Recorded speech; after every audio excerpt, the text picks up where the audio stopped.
During the first decades of the 20th century, in the world where Edward Elric and his younger brother Alphonse live, alchemy replaces science. The children study alchemy from an early age and are becoming very good at using it. Their father has abandoned the family, so they live only with their mother Tricia in the rural town of Resemboul. However, one ordinary day, their mother dies for no apparent reason. Edward and Alphonse decide to bring her back by harnessing the powers of alchemy, although they know that the act considered taboo called human transmutation is strictly forbidden by law. When they perform the ritual, Alphonse is carried away by the hurricane. Edward tries to bring him back, and in doing so he is dragged inside the door of truth. The spirit who welcomes him there reveals to him the secrets of human transmutation, but in return he takes his left leg. Edward obviously does not intend to stop, so he goes back to the spirit again and sacrifices his right arm to bring his brother back.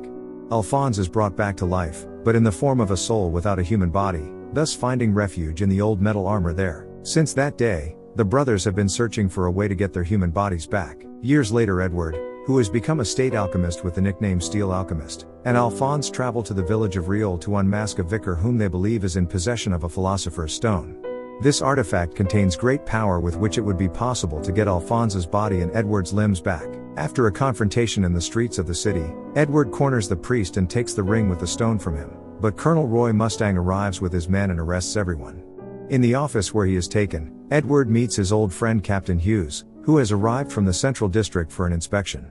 General Hakuro, who has heard a lot about the so-called Steel Alchemist and wants to offer his help, is also there. The general wants Edward and Alphonse to meet another alchemist named Tucker. Tucker was able to create chimeras and may have information on how to recreate human body parts. When Edward is released into the wild, he meets an old friend, Winry Rockbell, who made his first mechanical limbs. On the day Edward lost his limbs, Alphonse came back to life and brought his brother to Winry, and from that day she became his mechanic, so she repairs Edward's metal limbs when they are destroyed.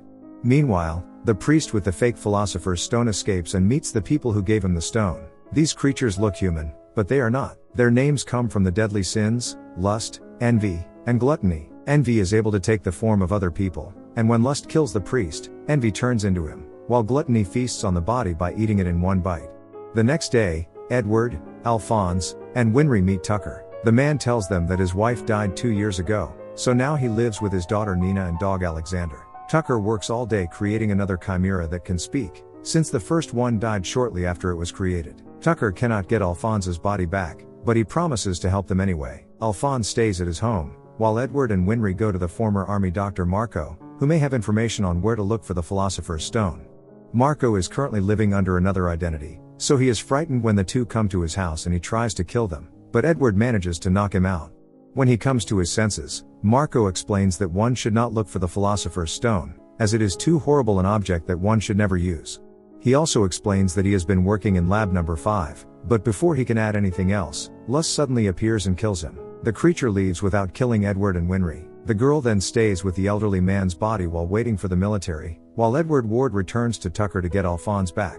When he arrives there, he discovers that Tucker has created a new chimera. Edward realizes that this creature is actually the symbiosis of the child Nina and their dog Alexander, united by alchemy. He also realizes that the first chimera was created by fusing his wife's body with an animal, and she died during her husband's mad experiment.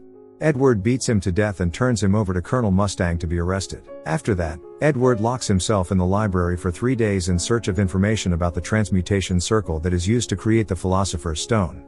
Seeing that the boy is desperate, Captain Hughes and his assistant Lieutenant Maria Ross bring him food and help him in his search. Unfortunately, they are unable to find any information, not even the location of laboratory number 5. Suddenly General Hakuro appears, and tells the others that many years ago this laboratory was located in an abandoned factory. Edward rushes there taking Alphonse and Winry with him, but unfortunately they find nothing as the building is empty.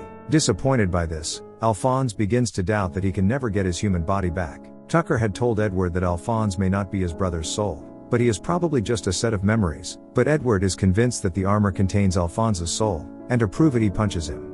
In the meantime, Hughes discovers the true location of laboratory number 5 through complex calculations, but at that moment Lust appears and tries to kill him. Hughes manages to escape outside and get to a pay phone to call Roy Mustang and tell him everything, but the colonel is already behind him. He points a gun at him, and when Hughes tries to defend himself, he transforms into the guise of his wife, buying time to kill him. Witnesses witness the scene, then report the incident to the authorities, who arrest the colonel and anyone currently working with him. Because of this, Edward is also arrested and locked in a room with Roy's aide, Riza fuII. The girl explains to him that the colonel had released Tucker. Edward does not intend to sit around and wait and decides to take action. Using a diversion, they manage to knock out the guards, and they head to the military prisoner camp. When Edward and Riza arrive, Colonel Mustang is already here. The colonel is joined by a patrol intent on arresting him for the murder of his colleague, but Mustang succeeds in proving that he was set up by Envy, who has now taken the form of Sergeant Maria Ross. Mustang burns the body of Ross, who instantly resurrects, revealing himself to be Envy. Colonel Mustang has an advanced knowledge of alchemy, and he is even called the Alchemist of Fire for his ability to subdue flames.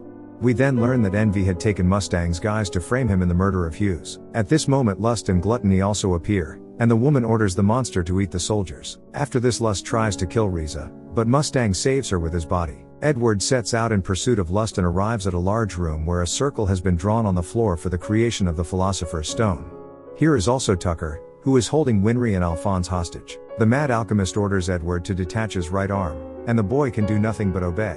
Tucker proceeds to explain how the Philosopher's Stones locked in containers behind him were created. Dr. Marco and a team of alchemists would bring prisoners into this room and turn them into stones. Alchemy always requires a sacrifice in exchange for its power, so now the souls of the prisoners are trapped in the stones. As Tucker recounts all this, Edward notices that his brother's hand contracts, so he is still able to move. At this moment, Lust also arrives and kills Tucker instantly. General Hakuro also appears next, who himself is responsible for the creation of the Philosopher's Stones, but he has decided to go further and create perfect warriors in order to conquer the country with his personal army of undead.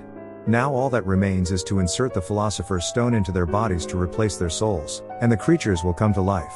Lust tries to kill him, but the general dodges the blow and starts the transfiguration. The creatures begin to plummet from the ceiling, but instead of responding to the general's orders, they kill him. Lust orders Gluttony to eat the creatures, while Roy asks Riza to gather a squad of riflemen and slaughter the remaining monsters while he goes to fight Lust. Roy is about to be killed by Lust's claws, but Edward comes to his rescue. The two realize that the creatures are by no means immortal, and Envy is running out of energy to regenerate. Roy then jumps from hiding to set Envy's body on fire and kills him once and for all. Lust is much more difficult to kill, but she herself told the alchemists about her weakness. She was brought back to life by the Philosopher's Stone, so Roy sets fire to her and rips the stone from her chest, killing her.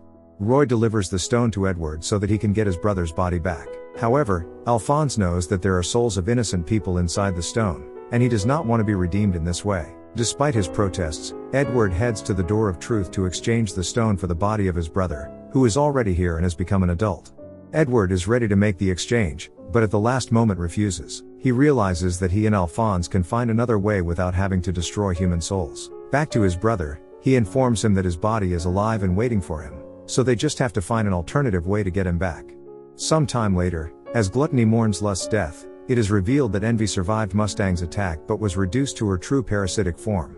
Subscribe for more videos like this one, turn on notifications, and leave a like to help grow the channel. Thanks for watching.